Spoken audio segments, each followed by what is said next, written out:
Good morning, dear student. Myself, Amar Rajput sir, from A1 Javier School. And today's topic of this video is image formation by concave mirror. Last video में मैंने student आप लोग को concave और convex mirror के बारे में बताया था. आज हम देखने वाले हैं image formation by concave mirror. एक एक डायग्राम को हम अच्छे से समझेंगे और उसके बाद मैं वो टेबल आपको बता दूंगा जिस टेबल में से आपको ये वैल्यूज़ मतलब ये सारे पॉइंट्स याद रखने हैं. ओके, तो सबसे पहला पॉइंट स्टूडेंट ए वाला, यहाँ पे ए बी, ये जो आपको ए बी दिखाई दे रहा है, it is object, it is at infinity.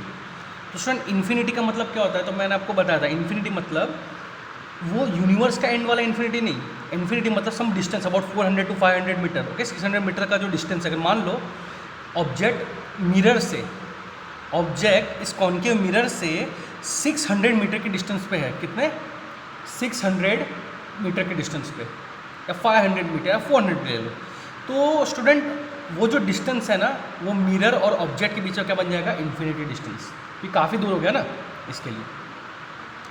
तो देखो अभी ऑब्जेक्ट इन्फिनिटी में थोड़ा अराउंड 560 मीटर दूर है. किससे? कॉन्केव मिरर से. कॉन्केव मिरर क्या होता है, तो ये मैंने आपको बता दिया था, it is bulged inward. Okay, तो ये इनवर्ड बल्ज्ड है पूरा. अब आप देखो स्टूडेंट, जब इस ऑब्जेक्ट की जो रेज है, ओके, आप देख सकते हो ये जो रेज है वो ट्रैवल कर रही है. ओके, एंड ये जो ब्लू कलर की आपको रेज दिखाई दे रही है, फर्स्ट और लास्ट वाली देखो. Okay, after striking the concave mirror, after striking the concave mirror, okay, ये जो रेज है वो किस पे इंसिडेंट हो रही है student? This rays after striking the mirror are reflecting back and incidenting at point F. याद रहे, रेज, ध्यान से सुना स्टूडेंट, रेज मिरर से टकरा के, चाहे फिर रिफ्लेक्ट हो या रिफ्रैक्ट हो, ध्यान से सुना, चाहे फिर रिफ्लेक्ट हो या रिफ्रैक्ट हो, बट जिस पॉइंट पे ये सारे रेस मीट करेंगे ना, उसी पॉइंट पे बनेगा इमेज. तो आप देख सकते हो स्टूडेंट, यहाँ पे इधर अगर मैं पहले वाले रे की बात करूँ, ऊपर जो सबसे टॉप रे है, वो स्ट्राइक करके जब रिफ्लेक्ट हो रहा है, देखो आप नीचे की तरफ एरो देखो, तो पॉइंट एफ से पास हो रहा है. और इस रे की तरफ देखो, ये भी जब स्ट्राइक करके रिफ्लेक्ट हो रहा है, वो भी कौन से पॉइंट से पास हो रहा है? Point F. तो ये दोनों रेस रिफ्लेक्ट होकर कौन से पॉइंट से पास हो रहा है स्टूडेंट? F point. एफ मतलब क्या होता है? Focus point. Okay, principal focus है तो फोकस पॉइंट इसको कहते हैं हम. ओके, ये सारी चीज़ें प्रिंसिपल एक्सिस पे होती है.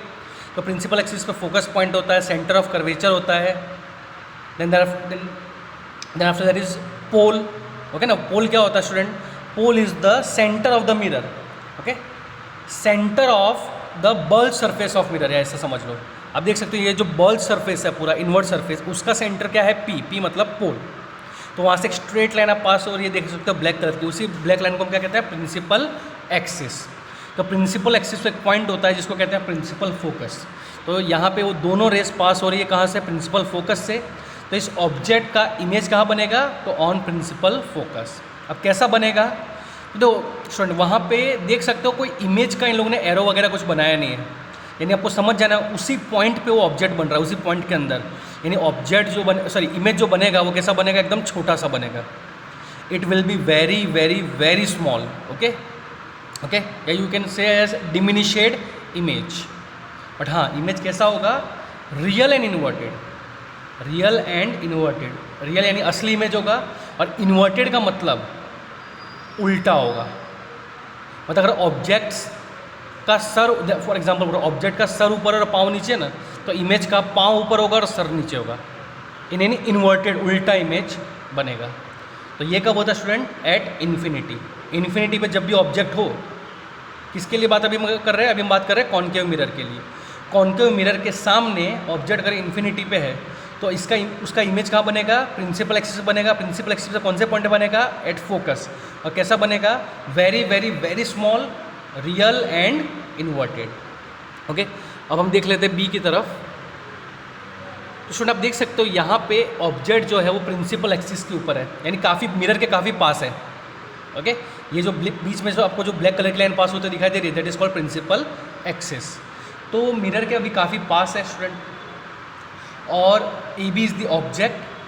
तो आप देख सकते हो उसकी जो रेस, ओके, उसकी रेस जो इंसिडेंट हो रही है मिरर पे, कॉन्केव मिरर पे, तो रिफ्लेक्ट होने के बाद कहाँ जा रही है? तो हम पहली रे की तरफ देखते हैं. देखो पहली जो रे टॉप रे ऊपर की तरफ देखो, वो रे स्ट्राइक होके इस कॉन्केव मिरर से स्ट्राइक होके कहाँ से पास हो रही है, एफ से। Okay, it is passing from F और नीचे की तरफ जा रही है। और यहाँ से जो दूसरी रे वो कहाँ से पास हो रही है स्टूडेंट, सेंटर ऑफ कर्वेचर। सी को हम क्या कहते हैं, सेंटर ऑफ कर्वेचर।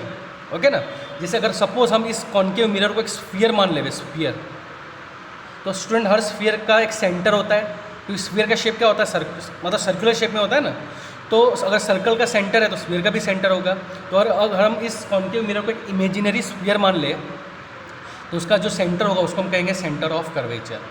तो यहाँ से जो सेकंड रे है ऑब्जेक्ट की, वो कहाँ से पास हो रही है, आप देख सकते हो student, it is passing from C मतलब सेंटर ऑफ कर्वेचर। और ध्यान से देखो, मिरर से टकरा के, कॉन्केव मिरर से टकरा के वापस रिफ्लेक्ट उसी डायरेक्शन में हो रही है, वापस कॉन्केव मिरर में से ही रिफ्लेक्ट हो रही है। स्टूडेंट ये दोनों रेस कहाँ पे मीट कर रहे हैं, तो देखो ये दोनों रेस इस पॉइंट पे मीट कर रहे हैं। आपको जो दिखाई दे रहा है ए डैश बी डैश वाला, देखो वहाँ पे दोनों मिल रहे हैं। रिफ्लेक्ट होने के बाद ये दोनों रिफ्लेक्टेड रेस उस पॉइंट पे मिल रहे हैं, तो वहाँ पे बनेगा फाइनली उस ऑब्जेक्ट का इमेज। तो आप देख सकते हो कैसा बन रहा है, उल्टा बन रहा है। ए बी की तरफ देखो, ए बी कैसा सीधा है, बट उसका जो इमेज बना वो कैसा बना, बी डैश ए डैश, यानी उल्टा बना। रियल जो साइज़ है उससे छोटा बना। ओके ना, यानी अगर ऑब्जेक्ट सेंटर ऑफ कर्वेचर के पीछे हो, ध्यान से सुना, अभी ऑब्जेक्ट कहाँ पे खड़ा है तो वो भी हम देख लेते हैं। Position of object is at behind centre of curvature on principal axis. तो इसका इमेज कहाँ बनेगा स्टूडेंट, उसका इमेज बनेगा बिटवीन सी एंड एफ। देखो ध्यान से देखो, उसका इमेज कहाँ पे बन रहा है, बी डैश ए डैश सी और एफ पॉइंट के बीच में बन रहा है। कैसा बन रहा है, तो real and inverted and very small in size. Then after student, अगर मान लो ऑब्जेक्ट एग्जैक्ट सी पे है, मतलब प्रिंसिपल, मतलब यानी अब वो मिरर के और पास आया, अब वो कॉन्केव मिरर के और पास आया, बट कहाँ पे, एट सी मतलब centre of curvature, principal axis पे जो पॉइंट है, ओके सी, उस पर अगर ऑब्जेक्ट खड़ा है ए बी, आप देख सकते हो, you can see the A B object. Okay, तो उसकी रेस जब पास होगी तो देखो फिर से आप देख सकते हो, पहली वाली रे की तरफ देखो, ऊपर जो रे है वो स्ट्राइक होने के बाद कहाँ से पास हो रही है, रिफ्लेक्ट हो रही है फोकस पॉइंट से। और दूसरी रे की तरफ देखो, दूसरा वाला जो रे है वो पास हो रहा है फोकस से, वो इंसिडेंट रे जो है वो फोकस से पास हो रहा है, बट स्ट्राइक होके पैरेलल है प्रिंसिपल एक्सिस को। नीचे जो लास्ट वाला रे है वो रिफ्लेक्टेड रे है। ओके, जो ऊपर आपको जो रे दिखाई दे रहा था वो कैसा था, वो इंसिडेंट रे था। वो इंसिडेंट रे टकरा के कैसे रिफ्लेक्ट हुआ, वो पास हुआ प्रिंसिपल फोकस से। और जो दूसरा वाला रे आपको दिखाई दे रहा है, ओके, जो एफ से निकल रहा है, ओके, मतलब प्रिंसिपल फोकस से पास हो रहा है, तो वो जब मिरर से रिफ्लेक्ट हुआ तो वो प्रिंसिपल एक्सिस को कैसा पैरेलल गया, जो आप नीचे देख सकते हो, तो लास्ट वाला रे है। तो ये दोनों रे कौन से पॉइंट पे मीट कर रहे हैं स्टूडेंट, ये दोनों रे वापस मीट कर रहे हैं सी पे ही। तो जब आप देख सकते हो सी पे ही इमेज बन गया, बट कैसा बना, उल्टा, बी डैश ए डैश। ओके ना, रिफ्लेक्टेड रेस, मैंने कहा रिफ्लेक्टेड रेस जिस पॉइंट पे मीट करेंगे वहाँ पे बनेगा इमेज। तो रिफ्लेक्टेड रेस कहाँ पे मीट कर रहे हैं, सेंटर ऑफ कर्वेचर पे मीट कर रहे हैं, तो इमेज कैसा बनेगा स्टूडेंट, रियल एंड इन्वर्टेड। और साइज़ क्या होगी, साइज़ भी सेम साइज, मतलब जो ऑब्जेक्ट की जो साइज़ है उसी साइज़ का वो इमेज भी बनेगा। ओके ना स्टूडेंट।